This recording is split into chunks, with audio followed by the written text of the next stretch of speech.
Saksakalyan gunarnavasya Vande Guru Sri Charanaravindan.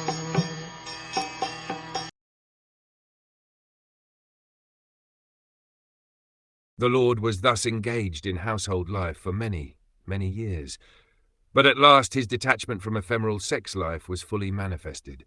Even though the Lord is never attached to any kind of material sex life, as the universal teacher he remained a householder for many, many years, just to teach others how one should live in householder life. Srila Vishwanath Chakravarti Thakur explains that the word samajata means fully exhibited. In all his activities while present on the earth, the Lord exhibited detachment.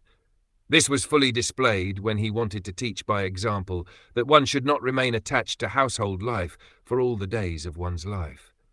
One should naturally develop detachment as a matter of course. The Lord's detachment from household life does not indicate detachment from his eternal associates, the transcendental cowherd damsels. But the Lord desired to end his so-called attachment to the three modes of material nature. He can never be detached from the service of his transcendental associates, like Rukmini and other goddesses of fortune, as described in the Brahma Samhita.